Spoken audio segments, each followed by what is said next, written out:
The village of Veldur is a bucolic little place, a couple of 100 kilometers south of Bombay.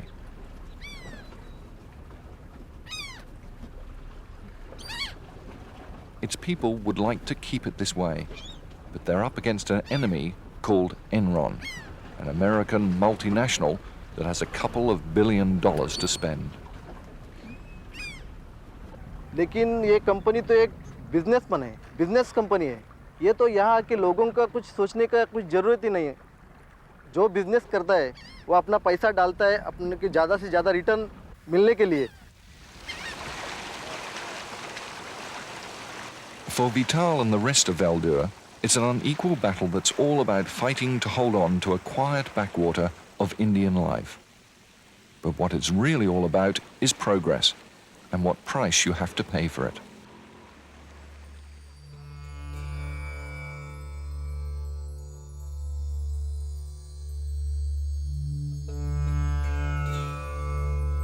Some of the cost is already evident in the scar that spreads itself above Veldur. These are site works for the American multinational Enron. They'll bring a massive power station to the region and electricity to a nation that's desperately short of it. Enron has become a focus not just of local discontent, but of a political battle about where India is going.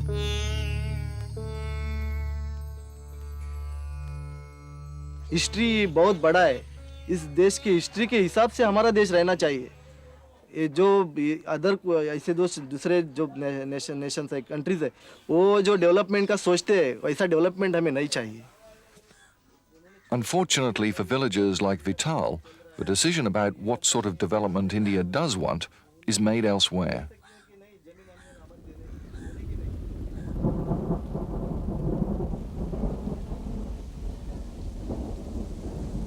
Much of India's infrastructure is in such disarray that even in Bombay, the industrial and financial heart of the country, a regular monsoonal downpour can bring the city to a halt.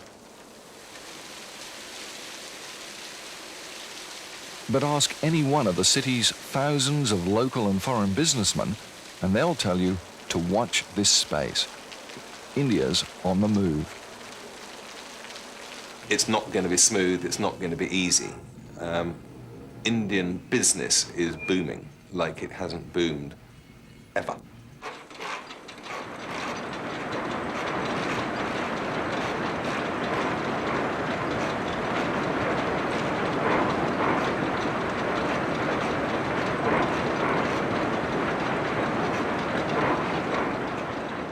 The language of investment bankers like Mark Bulow is laced with an optimism that the evidence of your eyes might deny. Like much of India's industry, Swan textile mills are 50 years out of date. Fallen on bad times, almost destroyed by union management confrontation, and swamped by India's notorious bureaucracy and protectionist ways. Everything was in doldrums. There was no power, there was no labor, there were dead machines, you had moths all over, pigeonholes, birds had made their homes. That is the kind of mess that existed here. It was not possible to walk, there was a lot of slush around in all the departments. So what are you going to do with all this old machine which is meant for the Now the Indian government is at last dismantling its archaic restrictions. A new breed of entrepreneur is emerging. But you're going to get rid of all this old machinery, are you? yes, because these are not economical machines nowadays. And The Dickensian machines of British Empire days will soon be replaced by shiny new German ones. Swan Mills, like other businesses across the country, are busy investing in what they see as India's great economic leap forward. Yes, we are a cub just now. Once we start roaring, we'll be termed as a tiger. It'll take at least another 5 years to roar. So, India is strategically poised. But for this political stability factor and minor irritants, which can be very easily cleared, there is a good potential. And you believe that? I'm very optimistic about this country.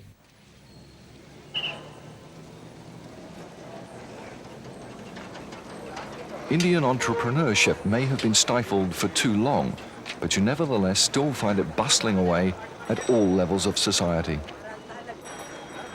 At the bottom end are 10,000 double-wallers, following a simple occupation of amazing complexity. They collect dubbers, or lunch boxes prepared by loving wives and mothers in the suburbs, and then cart them into Bombay. Have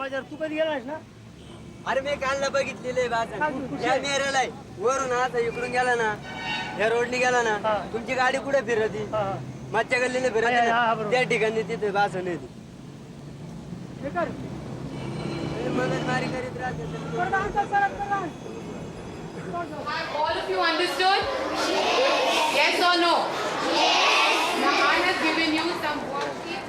I'm going to explain this to you again. Okay? So please pay attention. Look here, all of you. Quickly. 100,000 school children and office workers get fresh, home-prepared meals daily, and barely a one ever goes astray. It's as fine an example of enterprise and reliability as you'll find anywhere, and it costs just 10 cents a day.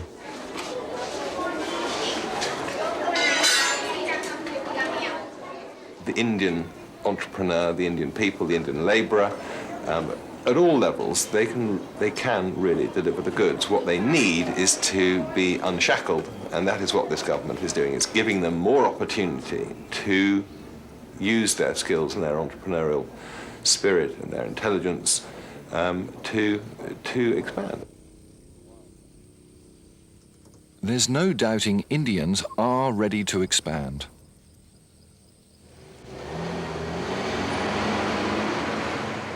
The nation's first and only homegrown multinational is an iron and steel empire that's so proficient it's taken over and turned around loss-making plants in Indonesia, Canada, Mexico and Jamaica, and now has its eyes on Germany. As India opens up its economy to domestic and foreign enterprise, so its founder believes the bottomless pit of cheap labour, a wealth of indigenous enterprise, and a return of successful expatriate Indian businessmen will make an unbeatable combination. Indian growth can be much faster, in my opinion, than China. Why? China opened in 1982. India opened in 1992. But you see, 1982 to 1988, China's growth was lower than what we have done in 3 years in India. There is a downside to all this optimism. 2.5 years ago, Bombay was burning as communal tensions between majority Hindus and the city's Muslims exploded across the city. From the fires of discontent rose a Hindu political opportunist who now runs Bombay and the state of Maharashtra. Bal Thackeray compares himself favourably with Hitler. He exploits ignorance and prejudice and is known as Mr. Remote Control for his ability to get things done. Such is the power of Mr. Remote Control that when his wife died recently, his henchmen closed down India's economic hub for a day to mourn a woman rarely, if ever, seen in public life.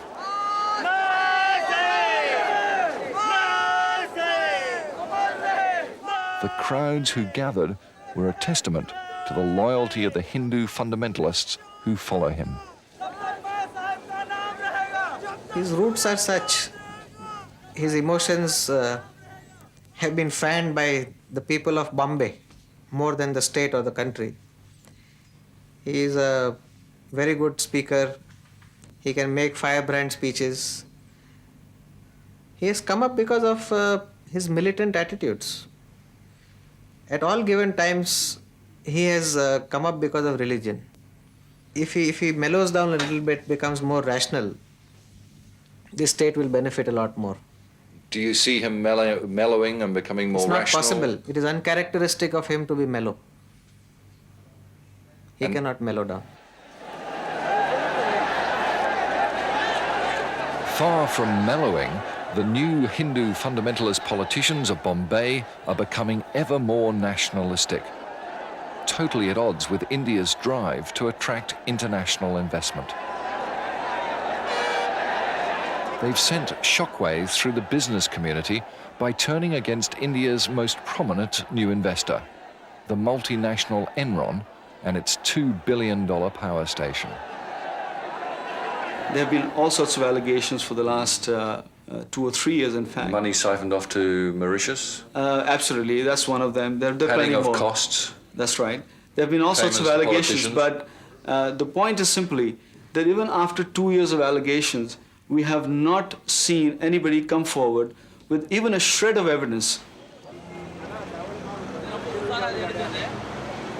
Innocent or guilty, Enron's become a symbol in Bombay for economic colonialism. And in a country which was ruled by the British Raj for 400 years, colonialism of any nature is a dirty word.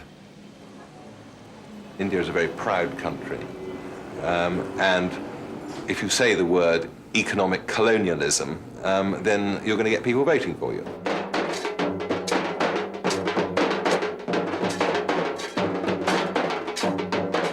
In a Bombay slum, they're preparing for the most important Hindu festival of the year.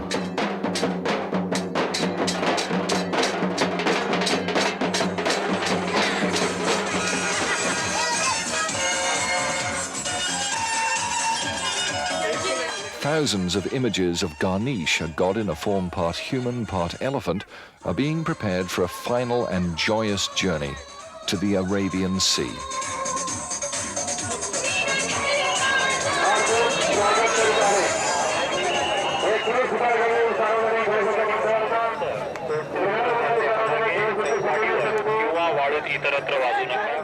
The Lord Ganesh is said to have thrown out the many invaders of India's history. Today's Hindu fundamentalist politicians tell people that soon he will expel today's enemies, like Muslims and like the perfidious multinationals.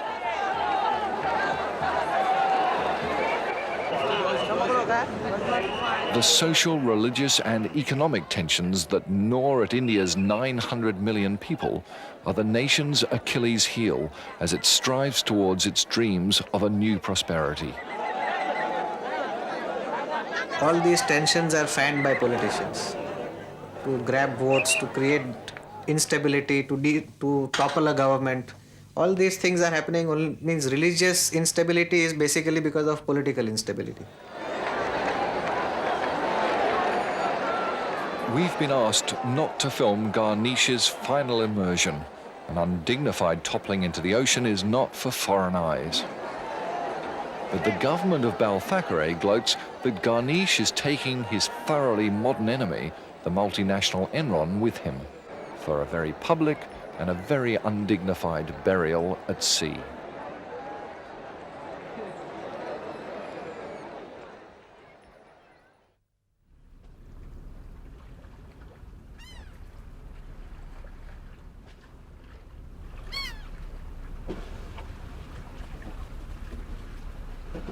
In the little fishing port of Veldur, one might expect to find the locals savouring their triumph. But they're not.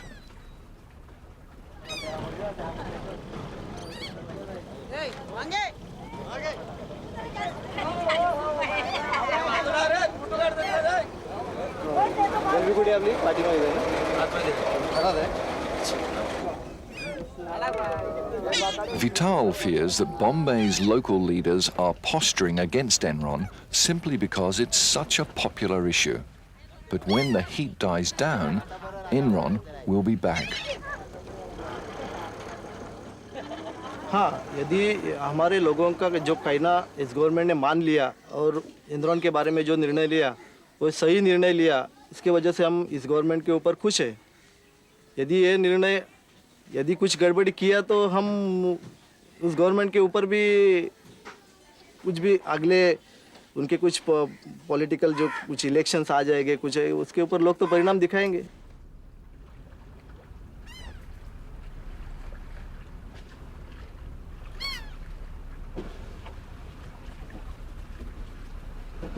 The people of Veldur have got strong grounds for their suspicions.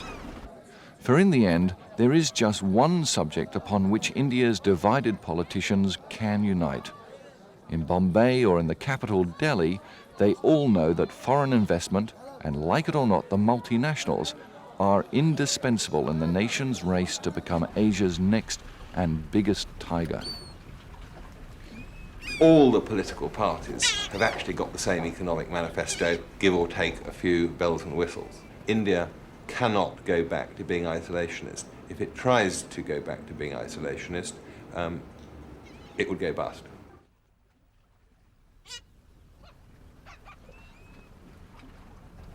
So the decision's really already been taken. 900 million Indians need the Enrons of this world far more than they need places like Veldur. And that's the cost of progress.